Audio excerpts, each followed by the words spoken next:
हर हर महादेव। दोस्तों महादेव, यदि आपके इस भक्त से कोई भूल हो जाए तो क्षमा करना। हम सब आपकी ही संतान हैं। आप परम पिता परमात्मा हो। जो आपके इस वीडियो को लाइक शेयर सब्सक्राइब करे उसके जीवन के सभी कष्ट हर लेना। दोस्तों, यदि आप महादेव के भक्त हैं तो कमेंट में हर हर महादेव जरूर लिखें। भगवान भोलेनाथ आपके जीवन से सभी कष्टों को हर लेंगे, क्योंकि आपने हर हर महादेव का जयकारा जो लगाया है। दोस्तों, आप सभी को सावन माह के पहले सोमवार की हार्दिक शुभकामनाएं। सावन के पहले सोमवार को यहाँ बांधे एक जोड़ा हरी चूड़ी। 24 घंटे में होगी आपकी मनोकामना पूरी।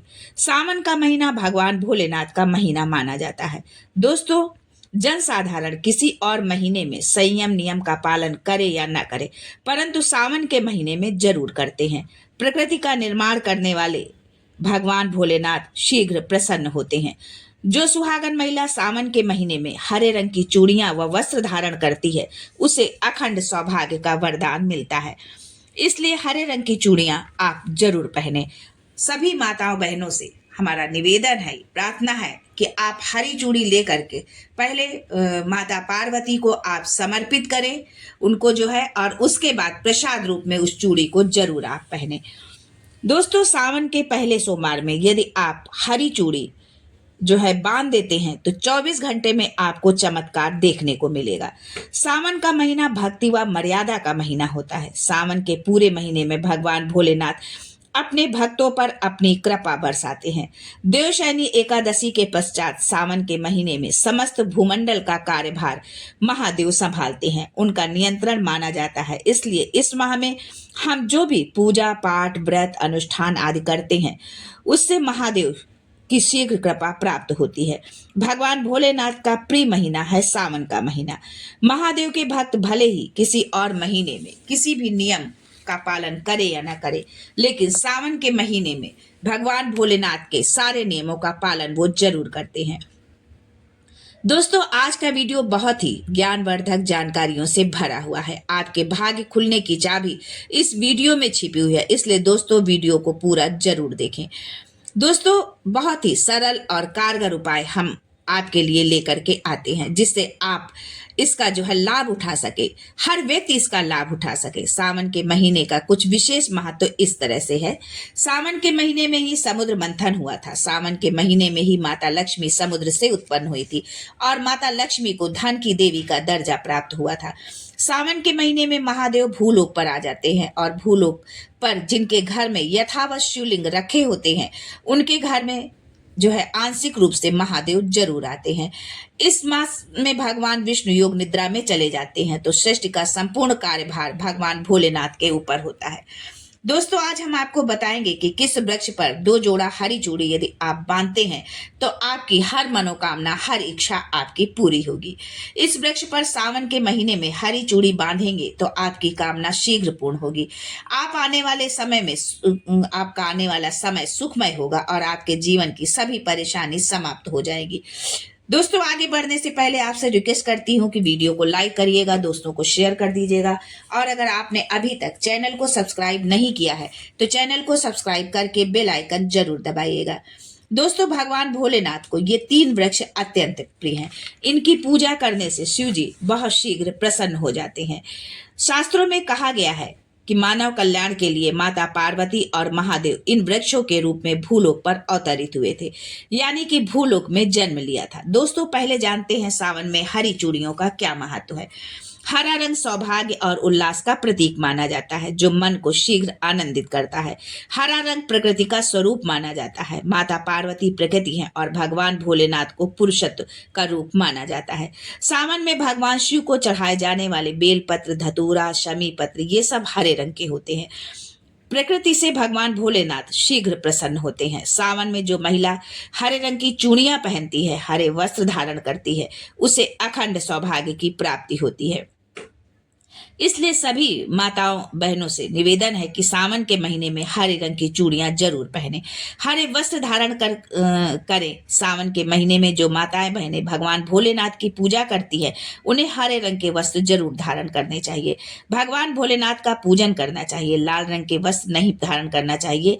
मानना है कि लाल काले रंग के वस्त्र धारण करने से भगवान भोलेनाथ जो है रुष्ट हो जाते हैं। तो इस वृक्ष पर किसी भी सोमवार के दिन जरूर बांधे हरी चूड़ी, आपका दुर्भाग्य सौभाग्य में बदल जाएगा। कैसी भी परेशानी हो आपके जीवन में, कलह कष्ट दुख तकलीफ आर्थिक परेशानी शारीरिक परेशानी कुछ भी हो, सारी परेशानी शीघ्र समाप्त हो जाएगी। अगर आप एक ही सोमवार के दिन ये उपाय करते हैं, हरी चूड़ी वृक्ष पर बांधते हैं, तो आपके जन्म जन्मांतर की गरीबी भी मिट जाएगी और आप शीघ्र एक सोमवार के दिन उपाय करने से ही आपकी हर मनोकामना पूर्ण होगी। तो दोस्तों वो कौन से वृक्ष है, आइए जानते हैं। पहला वृक्ष है शमी का। शमी का वृक्ष कोई साधारण वृक्ष नहीं है। शमी का वृक्ष महादेव और माता पार्वती का मिश्रण स्वरूप माना जाता है, इसलिए शमी के वृक्ष को उमा महेश्वर वृक्ष भी कहा जाता है। कई स्थानों पर शमी के वृक्ष को उमा महेश्वर वृक्ष कहा जाता है। पूरे सावन माता पार्वती और भोलेनाथ का वास शमी के वृक्ष पर रहता है। सावन में गोधूली बेला पर प्रदोष काल के समय यानी शाम के समय इसे स्पर्श करने मात्र से जीवन के सभी संकट दूर हो जाते हैं।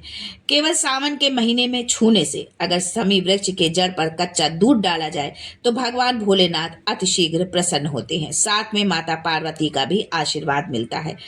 दोस्तों धार्मिक महत्व क्या है ये जानते हैं। भगवान श्री राम ने लंका पर आक्रमण करने से पहले शमी वृक्ष का ही पूजन किया था। पांडवों ने अपने दिव्य हथियार भी शमी वृक्ष पर ही छुपा कर रखे थे। शमी का वृक्ष जिस घर में लगा होता है उस घर का कर्ज मिट जाता है, उस घर में सभी प्रकार के भौतिक सुखों का वास होता है। तो दोस्तों सावन के किसी भी सोमवार के दिन उमा महेश्वर का ध्यान करते हुए 2 जोड़ा हरी चूड़ी और हरे रंग की जो भी सुहाग सामग्री हो उसे जरूर भेंट करें। कोई भी आपकी मनोकामना हो वो एक ही सोमवार में पूर्ण हो जाएगी। पूरे सावन भर शमी के पत्ते अगर आप भगवान भोलेनाथ को चढ़ाते हैं तो इससे अष्टलक्ष्मी आपके घर में वास करती है। आपके घर में कितनी भी दरिद्रता हो, आपके घर में कैसी भी परेशानी हो, परेशानी समाप्त हो जाती है। पूर्ण रूप से आप भौतिक सुख पाने के योग्य हो जाते हैं। दूसरा वृक्ष है धतूरे का। धतूरे का वृक्ष भगवान भोलेनाथ के उग्र स्वरूप काल भैरव से उत्पन्न हुआ है।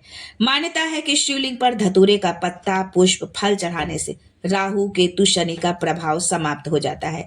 धतूरे के वृक्ष पर सावन के किसी भी सोमवार के दिन अगर 2 जोड़ा हरी चूड़ी बांधे तो शत्रु से छुटकारा मिल जाता है, शत्रु का सर्वनाश होता है। अगर सावन के किसी भी सोमवार के दिन धतूरे के वृक्ष पर बाबा काल भैरव का ध्यान करते हुए हरी चूड़ी बांधी जाए तो भूत प्रेत बाधा नष्ट हो जाती है। धतूरे की छोटी सी जड़ घर के किसी कोने में छुपाकर या खनन कर जमीन में गाड़ दी जाए तो भूत प्रेत आदि की बाधा समाप्त हो जाती है। दोस्तों तीसरा वृक्ष है बेल का वृक्ष। शिव महापुराण में लिखते हैं कि बेल का वृक्ष माता पार्वती के पसीने से उत्पन्न हुआ था। जब माता पार्वती का पसीना मंदराचल पर्वत पर गिरा तो उसने बेल के वृक्ष का स्वरूप ले लिया।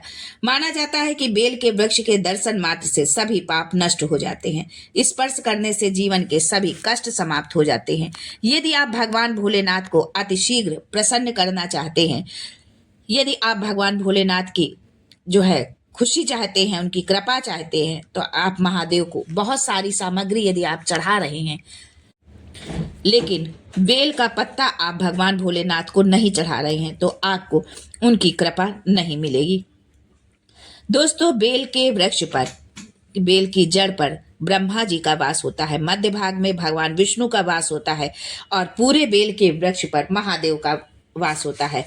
तो यदि आप संध्या के समय जो है आप बेल के वृक्ष का पूजन करते हैं गोधूली बेला पर, जिसे प्रदोष काल के समय तो पूजा करते हैं और घी का दीपक प्रज्वलित करते हैं तो महादेव की कृपा आपको शीघ्र मिलती है।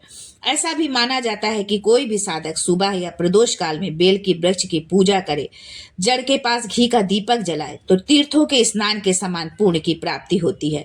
समस्त तीर्थ बेल के वृक्ष में सावन के महीने में आ जाते हैं। तो दोस्तों सावन के महीने में किसी भी सोमवार को यदि कच्चा दूध चढ़ाया जाए तो जीवन की परेशानियां मिट जाती हैं। प्रदोष काल में बेल के वृक्ष पर एक जोड़ा हरी चूड़ी जरूर बांधे। दोस्तों, आचार्य चाणक्य ने भी कहा है कि जिस घर में पति पत्नी में प्रेम बढ़ता है, संपन्नता उसके घर में आकर निवास करती है। माता लक्ष्मी का उस घर में वास होता है। वो दीर्घ काल तक जो है उसके घर में निवास करती है और सभी सुख संपदा उसके जीवन में आती है। वो व्यक्ति धन दौलत से माला माल हो जाता है। माता लक्ष्मी जिसके घर में निवास करेंगी उसके घर में दरिद्रता तो आ ही नहीं सकती। तो आज के लिए बस इतना ही। फिर मिलते हैं कुछ नया, कुछ अलग, कुछ अद्भुत लेकर। तब तक के लिए Har Har Mahadev and thanks for watching my video.